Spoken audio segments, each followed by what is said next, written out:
Nous sommes de retour sur le plateau du live de Téléfinance. Merci beaucoup si vous nous rejoignez à l'instant. Et comme convenu, il est désormais l'heure de retrouver Eric Seban pour une analyse des premiers échanges à la Bourse de Francfort. Bonjour Eric. Bonjour. Bonjour, merci beaucoup d'être avec nous ce matin Eric. Je vous souhaite une très belle année 2023 en introduction de votre analyse. Eric, les marchés aujourd'hui sont tournés vers la publication des minutes de la Fed en fin de séance boursière. Ceci étant, hier avec les bons chiffres de l'inflation allemande, est-ce qu'on est en droit de supposer que l'indice allemand pourrait retourner vers ses plus hauts de début décembre dernier? Oui, en tout cas, il l'essaye. Il essaye, après s'être gentiment endormi toute la fin de l'année dernière. On l'avait un petit peu anticipé, donc on n'a pas eu d'étonnement. Je vous l'avais annoncé. Il ne se passerait pas grand-chose. Et puis là, ça démarre doucement, très doucement, on le voit bien, puisque finalement, le DAX continue son évolution dans une zone comprise entre 13 900 et 14 150 pour arrondir. Une zone d'environ 250 points dans laquelle il a été réalisé la semaine dernière, la semaine d'avant, et de laquelle il a essayé de s'extraire hier, sans trop de succès, puisqu'il s'est arrêté. Alors bon, en séance, il a réussi à passer au-dessus, puis finalement, il a fini en dessous. Là, on ouvre dans le haut de la zone d'hier, de la séance d'hier, mais on n'a pas encore été au-delà. Donc, contenu dans une zone de résistance pour le moment, qui est le haut de cette zone de latéralisation dans laquelle il a évolué ces dernières semaines. Si on repassait au-dessus, on n'irait pas forcément beaucoup plus haut et on ne reprendrait pas encore la tendance haussière qui a été commencée en octobre. Tendance, je rappelle, qui s'est construite sur du sable. C'était vraiment dans des volumes très faibles et avec plus un volume de contrainte qu'un volume de conviction. On réintégrait la zone dans laquelle le DAX a évolué entre mi-novembre et mi-décembre. Juste ça. Il faudrait passer au-dessus de 15 000 sur le plan de chartiste uniquement, indiquer une reprise de cette tendance haussière. Donc on en est encore un petit peu loin. Franchement, dans l'ambiance actuelle, il n'y a pas grand-chose qui a changé par rapport à la fin de l'année dernière, en définitive. Sur le plan macro, on n'a pas grand-chose. Alors, on va attendre évidemment des chiffres pour voir si ce sera un catalyseur ou pas. Sur le plan géopolitique, c'est pas passé grand-chose. Sur le plan sanitaire, c'est toujours pareil. Voilà, le Covid fait partie de la vie de tous les jours ou presque maintenant. Donc, le contexte n'a pas changé. Le manque de visibilité non plus. Donc ça veut dire qu'on n'a toujours pas les gérants de retour et qu'on ne peut pas vraiment escompter sur leur retour dans l'immédiat tant qu'on n'aura pas quelque chose qui va leur donner plus de visibilité pour établir des stratégies sur le long terme. C'est leur horizon d'investissement. Donc de ce point de vue-là, ça n'a pas changé au terme de visibilité. Donc on ne peut pas attendre un retour des gérants.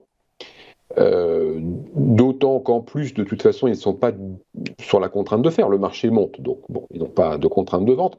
Quand bien même ils baisseraient, on a bien vu qu'ils avaient largement préparé ce cas de figure avec des protections. Le niveau de volatilité implicite sur les options court terme, là, n'a pas beaucoup bougé. Il a un petit peu baissé, mais pas de quoi penser que les gérants se découvrent. Donc, ça veut dire que même si ça baissait, on ne va pas attendre d'eux un mouvement de panique.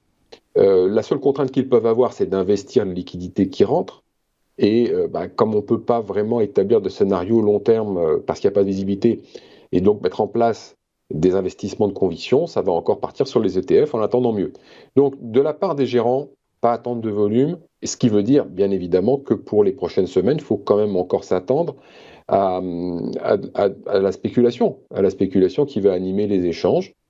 Spéculation qui, sur les niveaux de prix actuels, n'a pas de contrainte technique forte. Il n'y a pas, tant qu'on reste dans la zone 13 900, 14 600, cette zone large dans laquelle le DAX peut encore évoluer parce qu'il a latéralisé comme ça depuis maintenant 2 mois, eh bien, il n'y a pas de contrainte technique forte, il n'y a pas d'obligation de se précipiter si on vient taper une borne ou une autre. Il n'y a pas de contrainte technique. Il n'y a que si on passe au-dessus. Si jamais ça veut continuer à monter, on verra peut-être des rachats de short ou des rachats de positions de vente à découvert. Si on passe au-dessus de 15 000, on n'y est pas encore. Et puis, de toute façon, c'est pas ce qui...